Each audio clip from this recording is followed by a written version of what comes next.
The wrong story or the wrong way of telling it can cost you trust, funding, and community. In this video, we'll show you how to avoid common nonprofit storytelling mistakes, how to share crisis stories without causing fatigue, which platforms and video formats actually work, and the one content formula that keeps donors engaged even in uncertain times. Joining us today is Maria Bryan, founder of Maria Bryan Creative. Maria is an absolute expert in helping mission driven organizations tell impactful, trust building stories that resist harm. Crisis storytelling can be this like double-edged sword, right? Urgency drives donations. Yes, but it can also lead to donor fatigue and just all these icky feelings that we don't want folks to feel. What strategies do you think nonprofits can use to share urgent needs in a way that compel action without causing that emotional exhaustion? What we don't want to do is exploit folks that are in probably one of the most traumatic seasons of their life.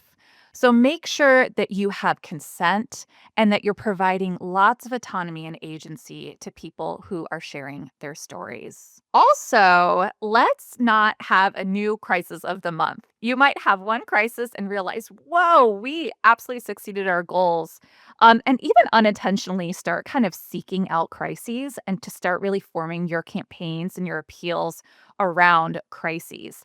This is a red flag for your audiences and supporters, and they are going to pick up on it really quickly.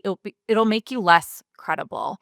So if there's a crisis that is something that you need to address, do so. I'm not going to tell you not to, but don't seek out the crisis of the month. And lastly, we forget the trauma that our audience and supporters are experiencing alongside the people that you serve.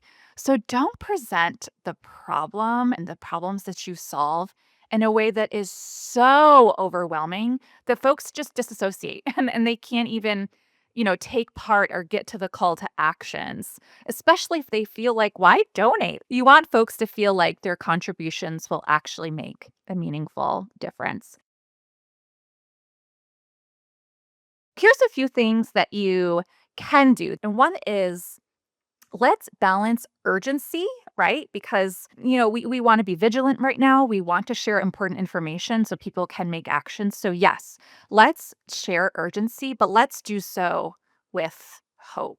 And with that, let's balance suffering with resilience. Find those micro moments of resilience. And with that, make sure that you're telling the story beyond the crisis. So don't stop at the crisis and invite folks to donate because that does a few things. It doesn't really give much agency to story owners. But also it kind of promotes a little bit of saviorism, right? Like has your donors feeling like they can come swoop in and save the day. And lastly, and this is another thing to just kind of protect your audience a little bit, give some breaks, give some emotional breaks in your communications, marketing, and fundraising. Make sure that when you are sharing very urgent, difficult information to hear, you're also making sure that you are plotting space in your content calendar for uplifting content as well. I want to highlight the Nature Conservancy with that because when we talk about climate change, climate crisis, environmental crisis, it's so easy to say, hey, if we don't act, all of this goes away. But it's not quite trauma informed. So, the Nature Conservancy are also TNC. They're the biggest environmental organization in the world. And I encourage you to check out their Instagram and their YouTube. In their Instagram, they show what they've done. So, we're learning what things are working, what impact is working in the environmental space. They also share what they plan to do. And so this gives us hope of, there are researchers and scientists and passionate people that are doing these brilliant things to help conserve the environment. And they also give actionable steps for us to do. And then their YouTube is longer form. And this is where we're seeing these community stories. These are really beautiful. And I especially love their urban community stories of folks coming together and creating spaces for environments to thrive. So I think the Nature Conservancy is just doing such a brilliant job of taking something that can feel so panicky and anxiety like driven. Like when I watch every time I watch Planet Earth, I feel that way. Storytelling doesn't happen all in one place.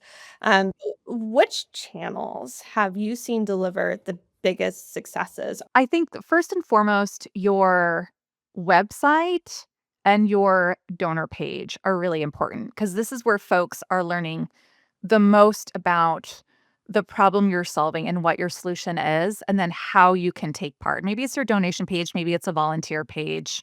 But this is your home, this is your space to really have the most important information. And a little teaser to something that we're going to get to also, your website is a great way to create pathways for feedback from both your donors, volunteers, and community members and the people you work with. If there is something that you're not seeing, if you have a blind spot in some of your stories and marketing.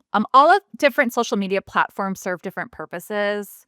Um, so I feel that Instagram and TikTok are these great biteable ways to kind of learn what's going on, to keep up, and to get these small actionable steps.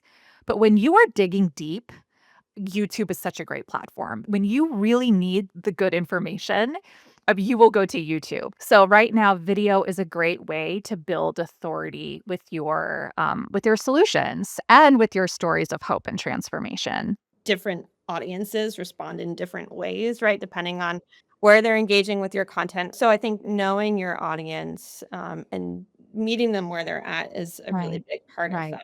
LinkedIn is the space for leaders to come away from their brands and speak on behalf of these really big issues. So if you uh, are a leader in your nonprofit, get on your own personal LinkedIn platforms and speak to what's going on. And again, make sure that you're balancing this education and urgency with actionable things that you're doing and actionable things that others can do. There are platforms like Descript where you can literally read off a script, right? Or have bullet points and just speak and talk and get used to it. And then go back and you can edit. And there's actually tools where you can really easily edit out some of these words like oh, so. Also, Descript has this AI feature that fixes your eye contact. So if you're kind of looking down reading something, it like brings your eyes back up. So the tools are just making it easier and easier. You don't have to have necessarily a very sophisticated studio, and you don't have to be a public speaker. Just jot down a few notes and speak. You don't have to do it over and over and over again. Just speak. If you said a paragraph a little wonky, say it again. There's tools out there, but I think even Canva has tools that make it easier. No, Vimeo does too. Just do it, make mistakes. It's okay to be imperfect. The most important part is starting, right? I get this all the time. Short form versus long form. And the thing is, lean into the nuance and complexity of your mission and of your issue. You do not need to oversimplify. When people have the information and they get a little bit of the complexity and the nuance, there again, it humanizes your organization and it builds that trust. Another thing with that is be realistic with your impact promises. If you're telling folks, with your donors, we're going to open a new school or we're going to see if there's many more patients or whatever it may be cautious with those promises that you are making because people are not going to forget it, especially if that is the reason why they are donating. Create feedback loops with your community and donors. Trust has to be the foundation for all of it, right? One of the first steps to protect and dignify your story owners is to revisit your consent process. Let's move beyond consent form. Number two, think about a communications ratio system when we are in a time of crises. So, what that might look like is this maybe 30% is focusing on problems and crises, 35% is on the solutions, and 35% is on impact and transformation, right? So we've got the problem, but we're not just focusing on the problem.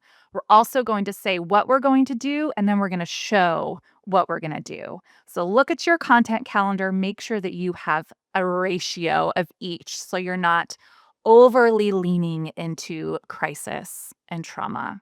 And finally, if you're wanting to do this pathways for feedback, a really simple thing you can do is put on the footer of your website just a general email, like an info ad or marketing at, and just have a simple line that says, if you have concerns about our stories and communications or website contact, email us here. Simple, simple. And just make sure that email is being checked by the appropriate people.